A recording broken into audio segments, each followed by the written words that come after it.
Hello, my name is Jorb. I love gear. This is an Omnichord, produced by Suzuki, starting with the Portachord or the Chord in 1980, which was recently featured by the inimitable Heinbach. It starts in 1980 and continues all the way to the Chord in the year 2000, which looks like something Prince might want to put on an album cover. They all vary in specific features, but at their core, all of the models have the same sort of an idea, the same sort of a cell. You hold a button labeled very clearly with a specific chord. That chord plays in one of a few ways, and you can strum your finger across this touch plate as if you were strumming across a rather wide-necked guitar, and it'll play notes in tune with the chord you're holding. They were a way to sell music gear to people who might not otherwise have bought any music gear. They're super straightforward to play. Suzuki even sold songbooks that just have in order the chords you need to press right next to the lyrics or maybe the melody lines on a chord sheet. But their history doesn't really stop with their manufacturing. They've since cemented a place in popular music, appearing in tracks by, and I'm looking at my laptop for the list, My Morning Jacket, The Gorillaz, St. Vincent, Arcade Fire, Thundercat, Brian Eno, Harry Styles, of course, Flight of the Conchords, Eurythmics, Katy Perry, Dr. Dog. The list really does go on. These are weird, inspiring machines, and they've clearly connected with musicians across generations. And if you're curious about the Omnichords in general, you're in the right place.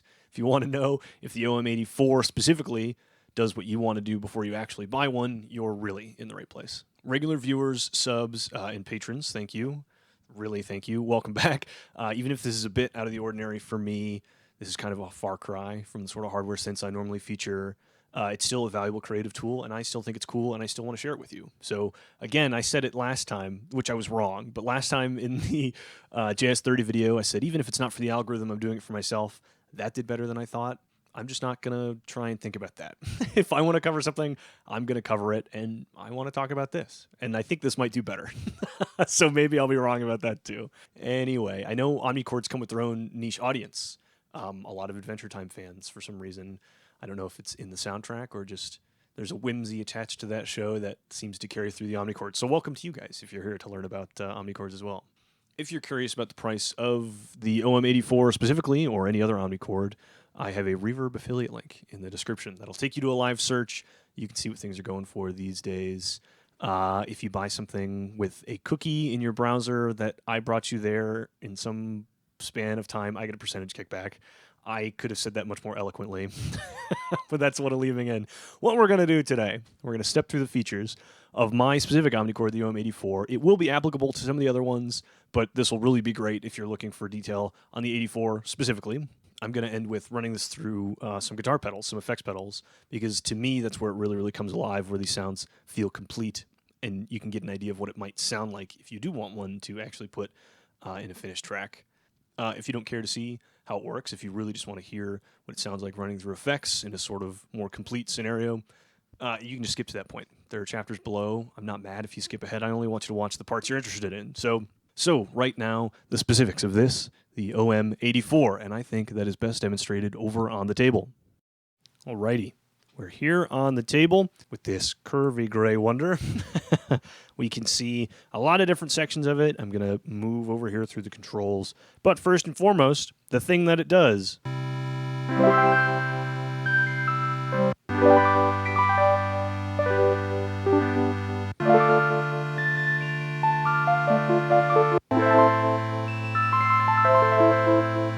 You hold a chord, it makes a noise, and you strum. And most people will probably know that, or most people will not be surprised to learn that that's how these work. But this is called the OM-84. It's the System 2. It was released paired with the System 1. It's slightly more fully featured than that, but a lot of other things are similar. Anyway, it's called the OM-84 because there are 84 possible chords. We have for each a major, a minor, and a seventh, and we have 12 rows. Okay, so 36 are very clear. We can also do combinations of buttons. So if in the same row I hold the major and the seventh, can you hear that seventh come in? We get the, you guessed it, major seventh of that chord. So a C major, seventh, F major, seventh. And, of course, that's 12 more. We move on to the minor seventh. That works as well. What about major and minor at the same time?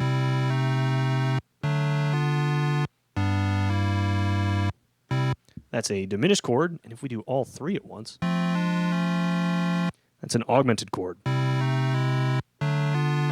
I don't know enough music theory to really be throwing those around. I'm going to be super honest with you guys. But that is all of our possible combinations. We have 36 plus 12 plus 12 plus 12 and plus 12. So there you go, 84 possible chords. But that's not the only way to hear the chord we're playing.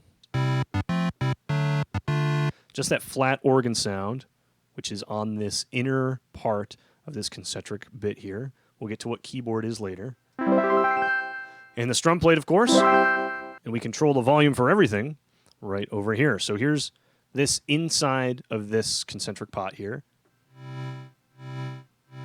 Is the volume of that organish sound, I guess. Cuts right off when you let go. Abrupt on, abrupt off. And the left is labeled sonic strings. That's what the touch plate is. So if I touch it when there's nothing here, you get a little clicking. But if I hold a chord, and even if I turn down the organ part, then we get whatever chord that is. And you're just hearing voice 2 right now, which is just flat. So I'm going to turn that down on this concentric pot. I'm going to turn up the outside, and that is sort of modulated. It almost sounds, to me, it almost sounds like a harmonic tremolo. Really weird, but I'm going to turn up a bit of the sustained sonic strings sound. Really cool. Reminds me of a Wurlitzer.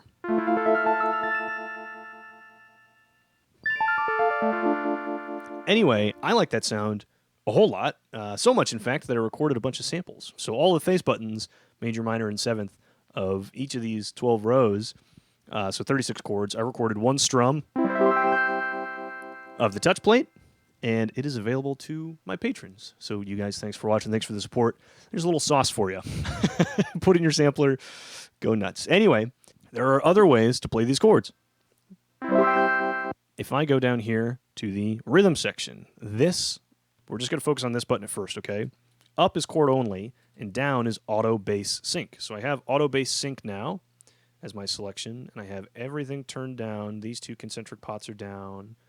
The keyboard is down. Just up is the chord.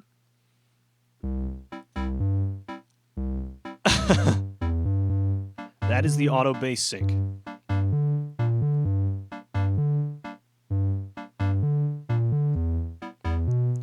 It plays along with you. And if I tap, gotta get the volume up. Excuse me for that.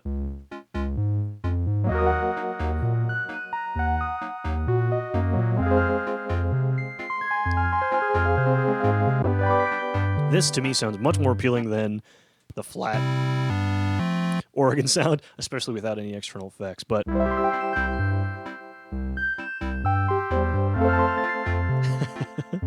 I can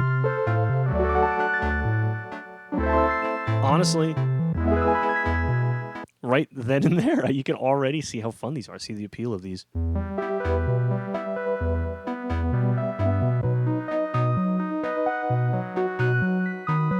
Man, I really like that. Okay, I'm going to turn down the chord, and just because I thought of it now, the notes on the strum plate don't go straight up, so if you watch,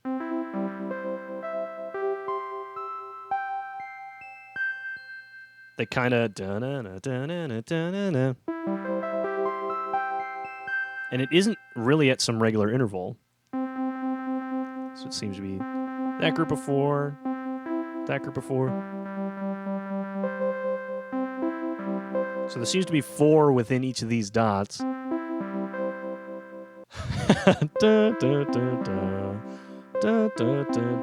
seems to be the pattern. But the point is, you just strum it.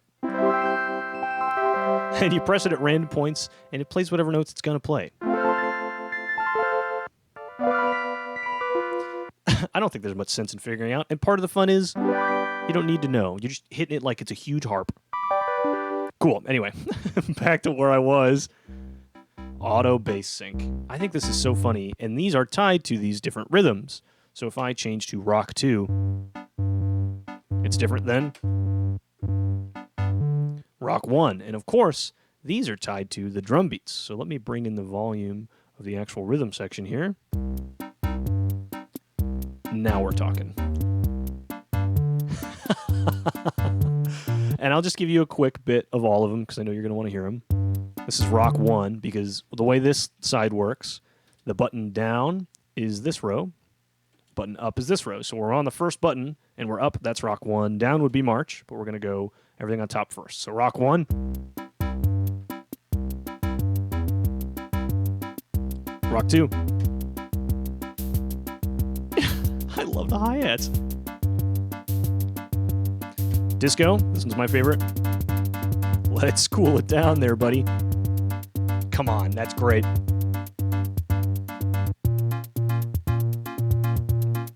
Latin. We get some claves. Country. We got that swang.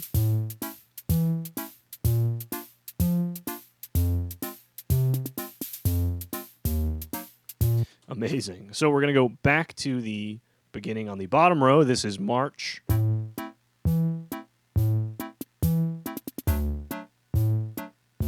This is Tango. Yeah.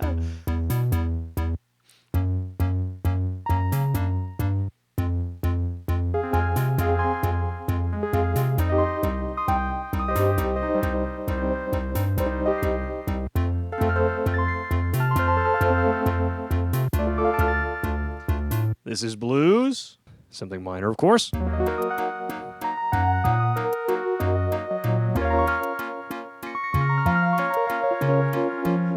I feel like I can't help but do that.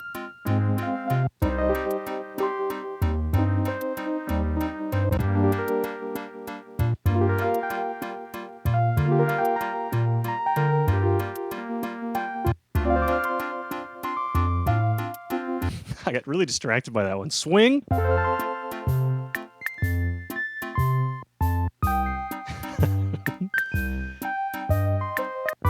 I'm leaving all the weird stuff in because that's part of this.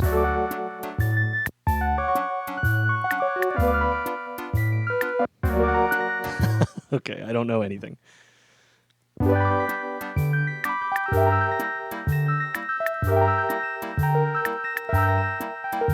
Finally, the waltz.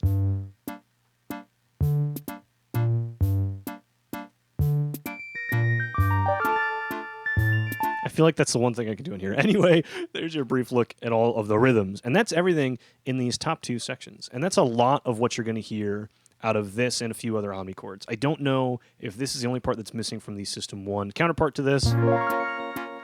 But a lot of that, the auto bass sync, sometimes the organ sound and the drum machine part of this are all part of it. And if you turn down the volume for other parts, you can use any part independently.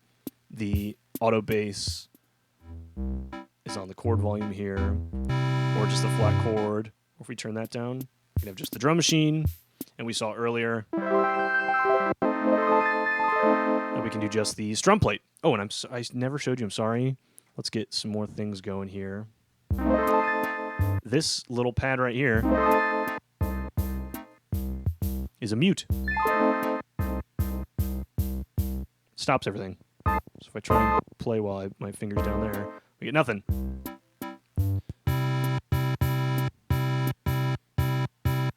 Not super responsive, but this thing's old and probably needs a Windexing before I move it on. Anyway, that whole section that you just saw, everything here, is a lot of what you're going to identify when you hear it as an Omnichord. It's a lot of what you're going to understand as an Omnichord. And this last part, the chord memory interface, lets you pre-record songs. It's really a sequencer. So really quickly, you press down, it goes on, and this red light turns on. If you've already got something recorded in here, you press these 3 buttons at the same time to delete it. But I'm down on record, I'm up here, and you pick a chord, and then hit enter. And that, every time I pick a new one and hit enter, it goes in. So I move up to playback.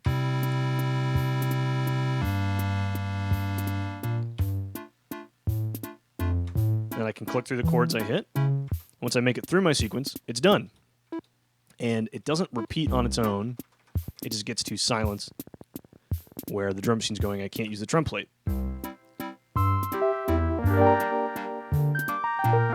And that frees you up to, if you were singing, if you've already programmed it in, you can sing along with it. Or if you just want to play this drum plate, you can do that.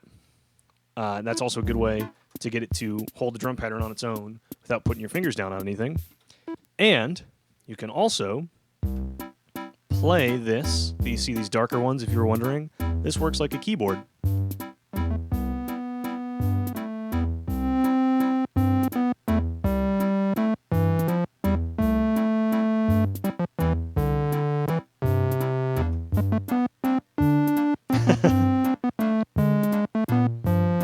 I don't remember what I put in.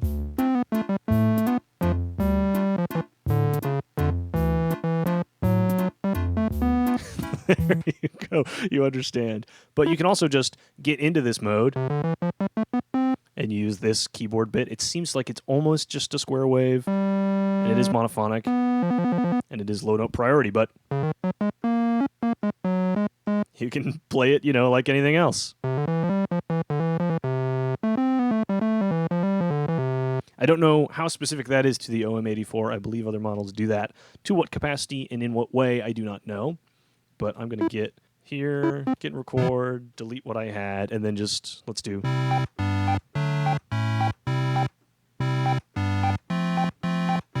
Bunch of random stuff that I know I could just solo over. Back to playback.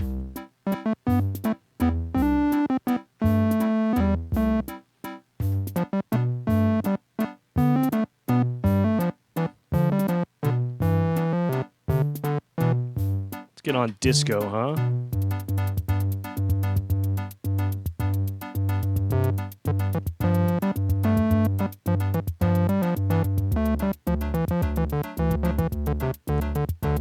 I already forgot the chords I put in, but you really understand. One more thing before I'm out of here. There are 2 octaves for this keyboard. And you change by pressing these 2 arrow keys here. Cool. That, honestly, is pretty much it. So I'm going to stop the camera and get some pedals on here and show you some very complete sounds running with everything that is available in here. Actually, I'm going to do my clap transition. You guys ready? Okay, here we are with the DoD Rubberneck, the hardwire stereo phaser from Digitech, and the Empress Reverb, because I couldn't help myself. This is really just the first 3 things I grabbed. I didn't plan this out super much. We'll start with the Rubberneck delay, which I love. It was one of the last things DoD did before they got shut down, designed by a guy named Tom Cram, and he does Spiral Electric Effects now. Great guy. Responsible for this and a lot of other great designs. But even just already...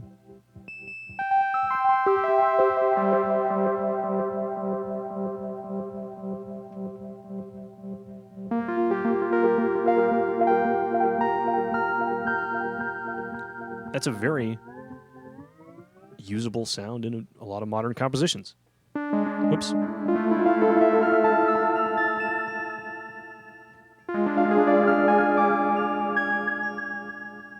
I love that. We're going to add the phaser. I'm not sure what this is set at. Looks like I was using it on 2-stage like a Univibe.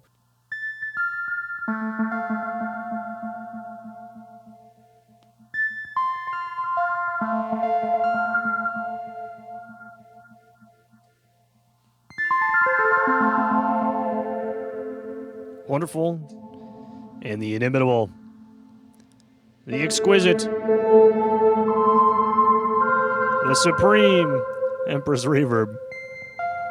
Let's bring in some of the other things. Way too much low end to dial that way back.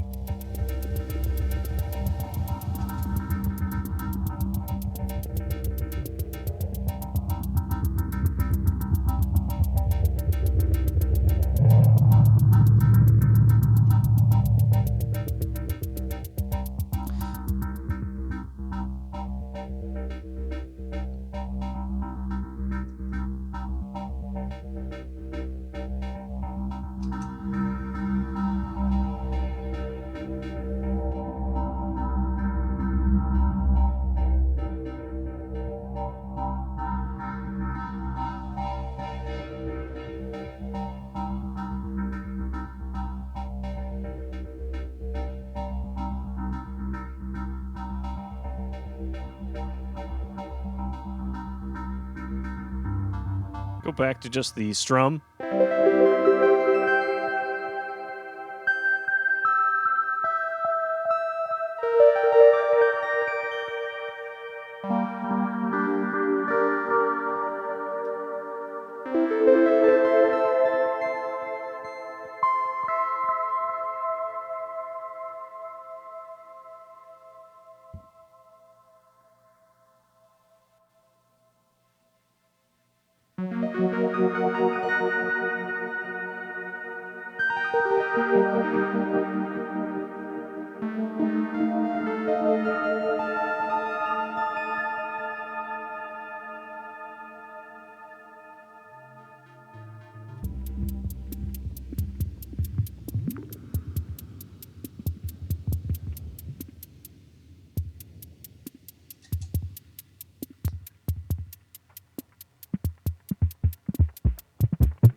Honestly, if this is cheating or not,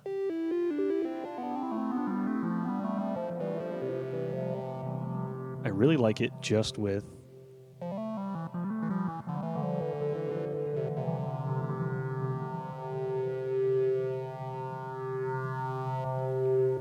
the monophonic part.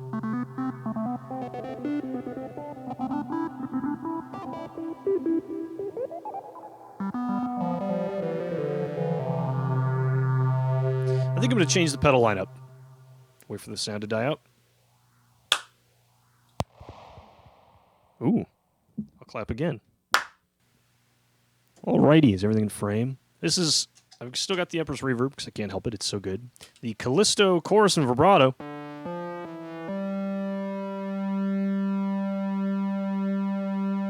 Which I'm a big fan of.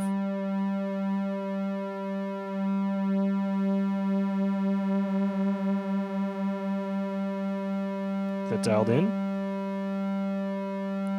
The Empress reverb's on. And from 3-Leaf Audio, the Wonderlove envelope filter.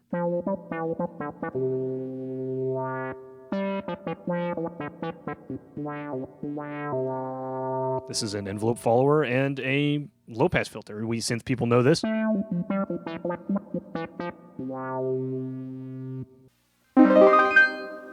we go. Some more sustain. Get a little crunchy on the input of this.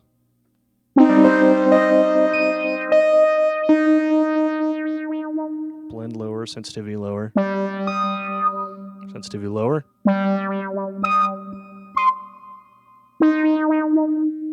I get to delay and reverb.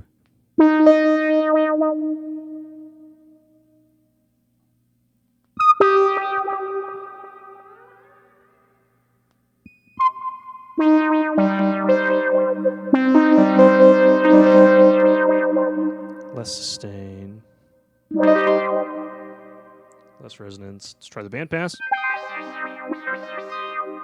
This isn't doing what I wanted it to do, just so we're clear here. Oh, that sounds heinous. I turned that the wrong way.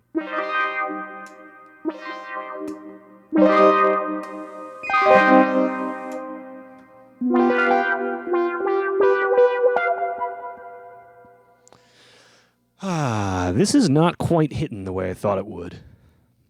Okay, the pedals aren't quite hitting the way I thought they would. I'm going to be honest with you guys. So this is going to be my lineup. I'm going to play something big and ambient. I'm going to crop this over to the right, maybe turn it 90 degrees. And on the left side will be Facecam Jorb from earlier, just kind of closing out the way that I was going to close out. Does that sound good?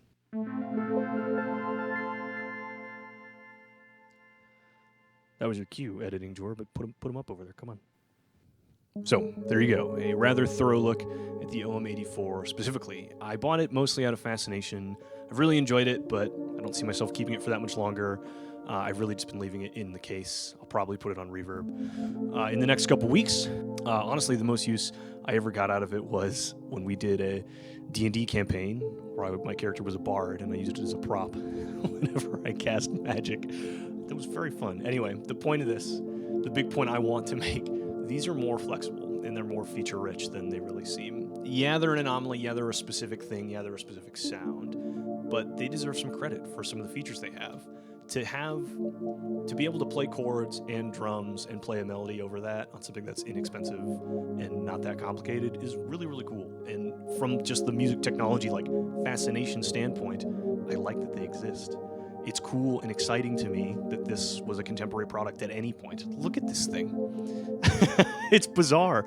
And it was kind of marketed as weird, but they were really trying something. I think it's awesome that they exist at all. Anyway, one thing I really do need to mention, just like a lot of vintage or even just older gear, with any degree of notoriety, prices are going way, way up. And if you just look at Reverb on the link I gave you, you'll probably see like around $1,000. I don't want you to pay that much money for them. I think that's insane. What I want you to do is look at recently sold on Reverb, and you'll get an idea of the starting price. That doesn't include the offers people made for the ones that have actually sold. Sort by most recent sold listings, and you'll get a more realistic idea of what the market is doing. That combined with, these are totally plausible to be in the possession of a non-musician. A normal person could find these in an attic or a basement or a thrift store and not know what to do with it other than put it up on eBay. So you should look in places other than just Reverb. With Reverb, the people who are selling it there know that Harry Styles used one. They know that My Morning Jacket. They know that Minus the Bear had one, right? But somebody on eBay, they just found it, and they know it's unique enough that somebody else might want to buy it, so they'll put it up. So sincerely, if you don't want to get price gouged, I would recommend looking on eBay or local classifieds, or, keep an eye out at thrift stores. There you go. That's real advice, because I get kickbacks if you buy stuff on Reverb. And Reverb's great, don't get me wrong. But for things like this that, are very, very plausible for normies, for a normal person to own, it's not worth the premium you get from a specialized marketplace like Reverb. So there you go. My name's Jorb. I love gear. I really love the Omnichord, all of them. Thanks for watching. Hope to see you in the next one. Cheers and so long.